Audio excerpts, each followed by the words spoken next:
Hello, my little sinners and saints.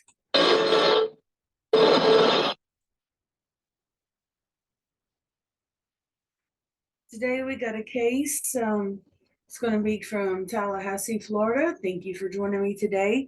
And be sure to subscribe, like, and share, please, if you are entertained. And so let's go ahead and jump into it. This is actually called the Sims Murders. It's not a joke. We're going to be discussing the unsolved murders of the Sims family. This crime took place in Tallahassee, Florida, and it shook it to its core, where they were marked as the day Tallahassee lost its innocence in 1960. A crime of this brutality was never seen before, and we're going to discuss the details surrounding the aftermath. Who may have done it? As always, I invite you to join me, and let's remember Robert, Helen, and Joy Sims. In 1966, Tallahassee was more of a quiet community as opposed to a metropolitan. Its neighbors were friendly, everyone knew everybody. It was nice and safe and a good place to raise your children. You truly felt protected there all the time. The Sims family fit right in. Originally from Meridian, Mississippi, Robert Sims was born on August 24th, 1924. In 1934, he was drafted into the United States Army during World War II. Upon his return from war, he married 17-year-old Helen Sully and quickly started a family. Helen was born on February 23, 1932, in Meridian, Mississippi. She was the daughter of a reverend. It was a former pastor of the Hebrew Baptist Church. Growing up, Helen was a beauty queen, appearing both in magazines and newspapers. Their first child, Norma Jeanette, who went by Jenny, was born in 1949, followed by their second daughter later that year. Judith, their third daughter, was their last child. Joy arrived on May 5th, 1954. With the family complete, the Sims decided to move their children to Tallahassee, Florida. It's believed that the Sims moved into the area in the 1960s and was quickly accepted. They found a quaint brick home in a cul-de-sac located on Mural Court. Through by all accounts, it was a very friendly family and well liked amongst all the neighbors. Robert pursued an education in technology, and a subject that was not common for that day. That's the family.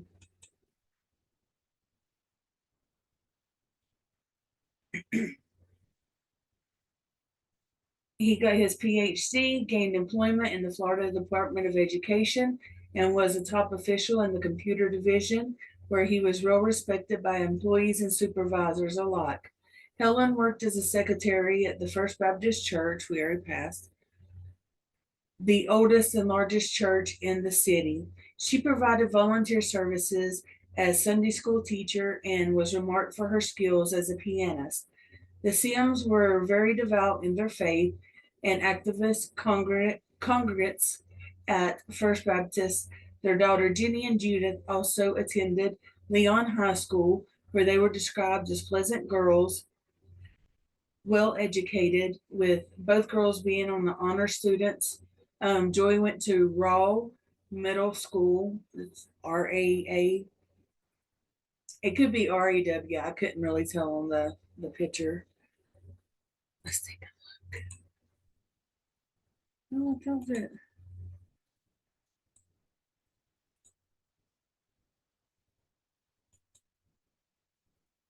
Maybe not. This is where I have a picture of it. Anyway, the Sims family itself was very tight knit and they all loved each other unconditional. Both Helen and Robert were supportive of the girls, and their girls did, or they were described, sorry, as all American family. October 20th, the 22nd, 1966, was the perfect fall day. Maybe I'll get it right.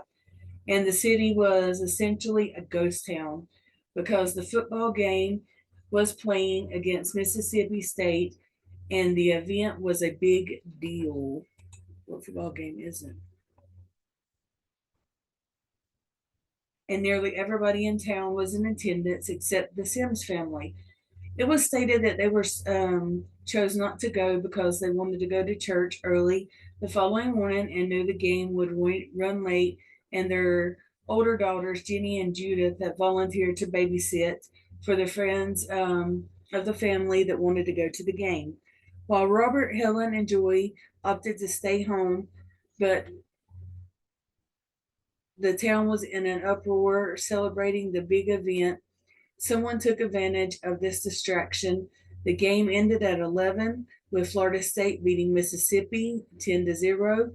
Jenny arrived home at 11:15 p.m., where it was eerily quiet. No one was in the living room to greet her, but the radio was still playing. She noticed that there was a half drinking coffee mug still waiting on the table.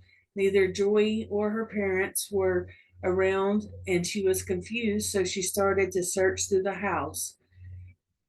It wouldn't take her long to discover the awful truth. At the time before 911,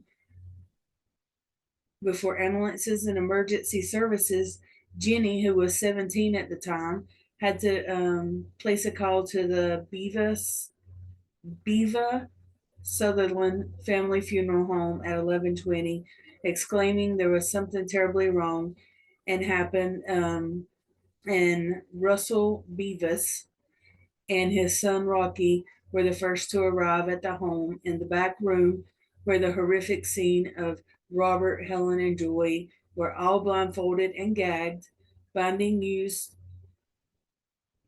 was used. All the items were found from the house, including the ties, the pantyhose. They were tied in a granny knot. Robert was found on top of the bed with a 38 caliber gunshot wound to the head. Helen was on the floor of the opposite side of the room, been shot twice in the head. And Joey was near her mother and had been stabbed 6 times in the abdomen. Her underwear were pulled down and her skirt was pulled up, so she had um, a mark on her right cheek like she had been struck. Upon arrival, both Helen and Robert were breathing. Sadly, Joy succumbed to her injuries. Russell and Rocky quickly tried to free the bound parents to administer life saving procedures until the police could arrive. Robert was pronounced dead shortly after the arrival. Helen was transported to the nearby hospital where she was comatose for 9 days before she ended up passing away from her injuries. The first official scene, the first official on the scene was Sergeant E.C. Donnelly with the Tallahassee Police Department, who arrived just before midnight. There was a big issue with jurisdiction between the local police department and the sheriff's department. This resulted in a lot of back and forth, and there was too many officials within the crime scene itself. And that's where they called Beavis.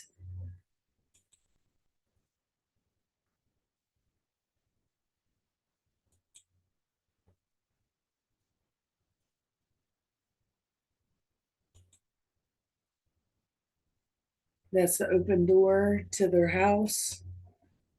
It was said, sorry, that was my chair, by the way. But it was said that the neighbors was coming in, taking things, just like all kinds of craziness. Many felt because of the crime scene wasn't properly secured right from the start, like they untied the people because they were still actually alive. Um,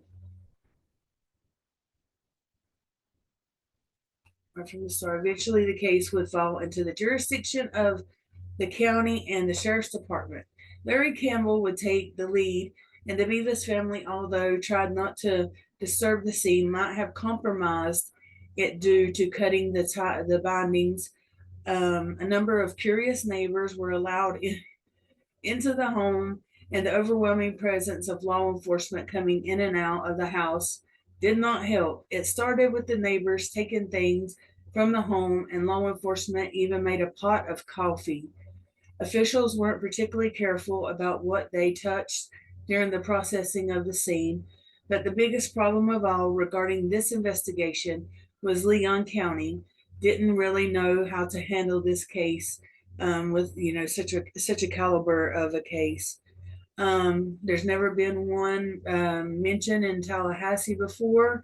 It's always been a safe place for people to raise their children, trusted neighbors, and people barely lock their doors. Family murder, especially one so grisly, was not in their area of expertise. Looking over the crime scene, Campbell and other deputies noticed right away this was not a clear cut motive.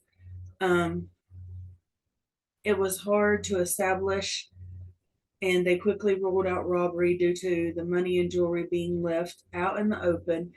The home displayed no signs of forced entry, which led the theory that the Sims knew who the killer was, or at least let them into the home. Dozens of fingerprints were lifted from the crime scene, and also noted that this wasn't a random home invasion, but a well calculated plan by a cunning individual. Evidence was at a minimum, and appeared that their perpetrator took the time to clean up. Even the furniture was undisturbed. There was no sign of struggle at all. The investigation was branched out to nearby neighbors who were interviewed all night long. A these interviews were established around 10:45. A neighbor heard a woman scream but didn't think much about it. The following morning, the police were no closer to discovering the truth, and the news of the Sims murder reached every person in town, resulting in a state of panic. Neighbors were so trusting of each other and really made people stop and question who they associated with. With the passing of the days, no further answers. That once safe haven started to feel uneasy for the first time in the city's history.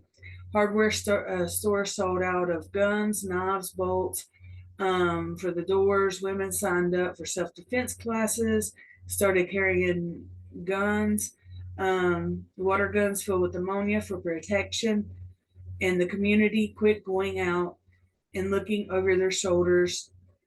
Um, Often parents didn't let their children go outside to play, but even the children that Mary knew were really scared. One parent recalled having to perform room checks multiple times a day just to settle her daughter down.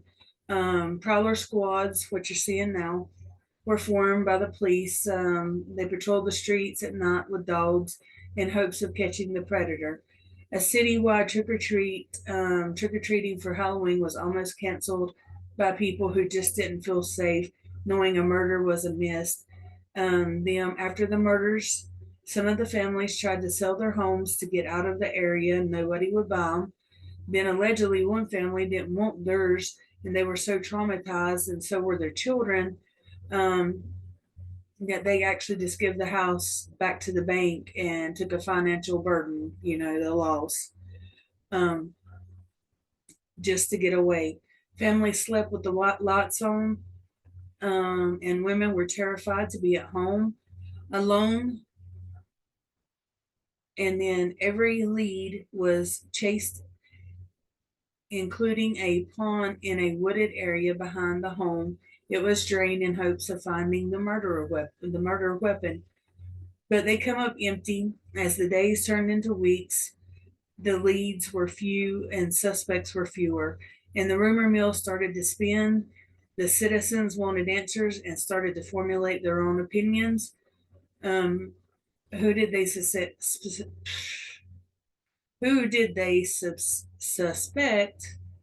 first? Everybody weighed in. They thought maybe the pastor, C.A. Roberts, Cecil Albert Roberts is his name. Originally from Fort Worth, Texas, moved to Tallahassee with his family, sometimes back in the 60s. Roberts was a well known person. He was liked, spoke well, and all of his sermons resulted in a packed out church. But allegedly, Roberts was not without flaws amongst the community. A rumor started that Roberts had an affair with lots of women who turned out to be less than a rumor. When it was discovered that Roberts was named as a suspect, women started calling the sheriff's department, stating that they had nothing to do with the crime. Um, and they were nervous because been an affair with Roberts, Virginia Lake. This is C.A. Roberts. But somehow being implicated one way or another, Helen Sims resigned from her position days before the murders, which fueled the rumor mill that the two were involved in an affair. However, no one believed this rumor due to the lack of evidence. It was speculated that maybe Helen resigned from knowing too much of this extramarital affairs. The announcement of C.A. Roberts became a suspect caused backlash from the community since he had a large following, but eventually Roberts was cleared through an alibi on the night of the murders. He was seen at the football game. This is what you're seeing there. And he was seen in every like quarter, so it wasn't like he had time to go and do this. Determined it was impossible for Roberts to leave, murder the family, and make it back to the game. He was seen during every quarter. The involvement of the case stepped down from his position as pastor, although many felt Roberts played a part in the murder of the Sims. Larry Campbell never felt he was guilty. Years after the case, in an Roberts died in an accident. Shortly after the investigation made headlines, an unidentified caller called the police with shocking claims. She reported she was accidentally hooked into Brevard County telephone conversation, and she heard a man tell a woman that he has done a terrible thing. I have killed 3 people. A task force was assembled. They questioned around 700 people after the telephone company was able to narrow down the call to about 200 block. But unfortunately, this led nowhere, and no arrests were made from this tip. The pressure to solve this case even made it to the Capitol, where the governor, Hayden Burns, worked out $5,000 reward to anyone who could provide information following suit. The city commission promised an additional $3,500 and the local bank $1,000. The city police department raised an additional $500 and another $500 by workers of FSU, bringing the total up to $10,500. Woohoo! To anyone who could provide information. This effort came for had nobody come forward. The Sims case was reopened several times due to the introduction of new possible suspects. One of the suspects was for Robert Robert Howes. I don't think that's his name. I think it's Robert Howes. Became a person of interest when he was confused. His wife Peggy, that he confessed to his wife Peggy that he had killed the Sims family While driving to their honeymoon destination in 1966, Robert revealed a great detailed account of that night supposedly murdering the Sims family. He claimed that he had had altercation with Helen Sims at a local grocery store when she had followed when she left, he had followed her back to the house and made note and returned later to kill her. Her conversation was completely out of the blue and threw Peggy off. By Peggy's account, her husband was a mean and violent man. She believed that he was fully capable, especially when he drank. He often said things to scare her, but felt that Peggy felt that he was genuine. This was a time when law enforcement looked into it. Peggy was asked to go undercover and try to get a confession from Robert, but that didn't work. Um, she decided to bring his firearm into the station, believing it was the murder weapon. The issue was the calibers didn't match. The shooter used the 38 while Roberts was a 32 caliber. And there was no fingerprints of Roberts at the crime scene. None of them matched. And he took a polygraph test. He passed it. So Robert dropped off the radar despite his wife being adamant he was the murderer. Another suspect was discovered in 1978 when the reporter Ronnie Stocks came across the news article about the murder in Atlanta, 1978. A 29-year-old man by the name of Tommy Fulgham was arrested for the murder of his girlfriend. It was a grisly murder in which he removed her body parts and kept the organs in a jar. He claimed that it kept Satan locked away for another 1,000 years. Well, thank you. He was an ex member of the Navy who was discharged for mental illness problems at the time of the Sims murder. Tommy was 17 years old. He lived in Leon County and he went to Leon County High School, which was 2 blocks away from the Sims neighborhood. Interviewing him, discovered Tommy was at a party that night, and there was people that went along with what he said with his alibi, corroborated it. Um, and the fingerprints that would obviously didn't match, and still to this day, there's been no leads. We're gonna look at some pictures here. That's Robert Howes. That was one of the suspects. That was the news article. That's Vernon Fox. And him and his girlfriend were accused of it, and there was a lot going on there, but they were at a movie which they could have left, but all turns out that they were innocent, that they admitted to it. That's the girlfriend. She liked to go by the name Charlie, and she reminds me a lot of Charles Manson when you hear a story about her. That's Vernon in 2016. He gave an interview. That's the Sims headstone. And this is the Sims family that died. I want to go back because I'm working on the Zodiac.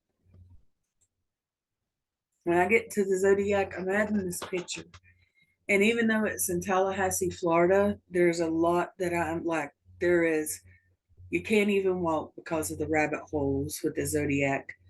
And this guy actually looks like the Zodiac with the drawing of it. So I'm going to look more into this guy and see what's going on with him. And because there was some East Coast information about the Zodiac. So we'll see there. It's coming out soon. I appreciate you, as always, joining me.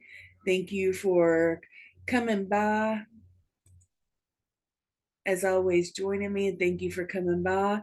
And again, if you like this video, please give it a like, subscribe, share. And as always, I will see you next time. Bye.